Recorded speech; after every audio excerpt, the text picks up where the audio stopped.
Haji Taish Khan Center and friends are among private Bangladeshi donors raising money to distribute cash, food and clothing to refugees from Myanmar. Copyright Unhikrogra Arnold Mainar Guna, Bangladesh. At the end of a 22-hour drive from their village in northern Bangladesh, a busload of textile workers parks in the pelting rain.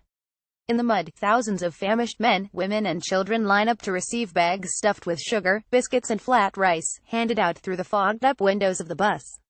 "Why are we here to serve humanity?" says Haji Taish Khan, shrugging as if it were a silly question. "As soon as we saw the news, we knew we had to come and help them. Thousands of Rohingyas have fled violence in Myanmar. Follow the crisis here." He is referring to more than 500,000 refugees who have fled violence in Myanmar, most struggling to survive in abject conditions in southeast Bangladesh, where they are in dire need of just about everything. As the volunteers pass out thousands of bags, Haji Khan explains how it was not just his workmates but the whole village that got behind the push to save lives. Through a donation drive, they bought enough food and clothing to fill 2 pallets and, with the remaining cash, rented the bus and set off for the rain-soaked hills of southeast Bangladesh, where suffering is on an unimaginable scale. "Our whole community is involved, and we will keep on coming until the situation is stabilized," says Haji Khan. His workmates packed around him in the bus, nod in agreement.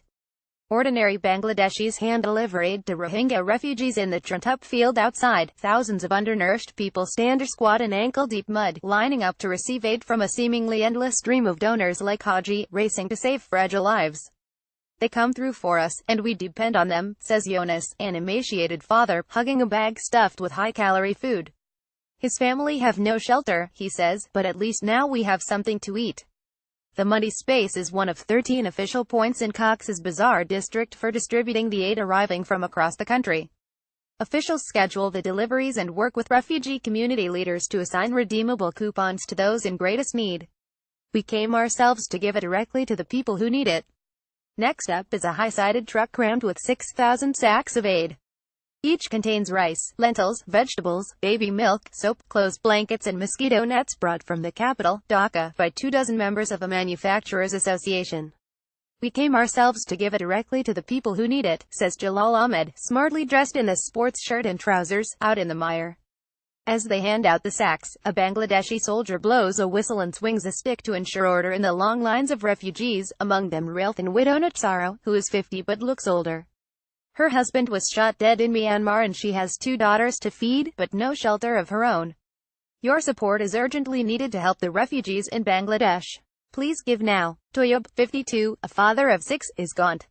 He receives a bag of aid from the Dhaka businessman and says, "I'm famished. I thank God Almighty for sending these people to us. This is everything to me."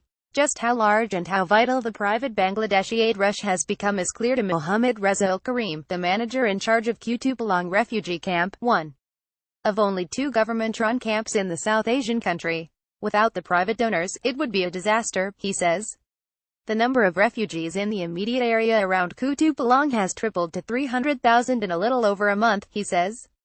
Karim estimates that fully 90% of the aid reaching them comes from private donors.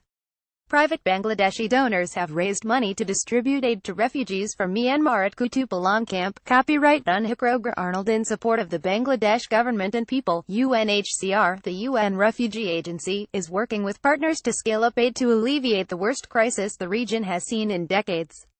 It has flown in 5 aircraft packed with shelter and other materials and has teams on the ground providing the refugees with thousands of tarpaulins and family tents.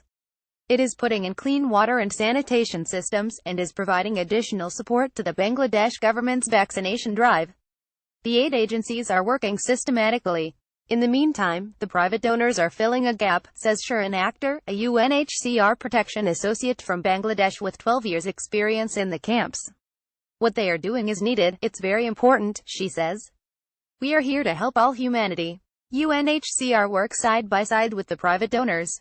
Not only do they bring supplies to the refugee camps in the vast pop-up cities that have sprung up beyond them, their aid is even reaching refugees at risk of being overlooked as they shelter in small villages.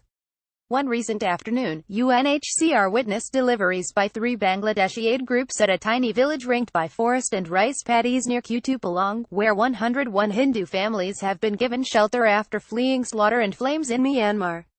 Two groups provided aid ranging from mosquito nets to bedding and cushions, while local farmer Mohammed Idhaq brought rice, potatoes and vegetables from the coastal city of Cox's Bazar, a few miles away. "We are here to help all humanity," he says.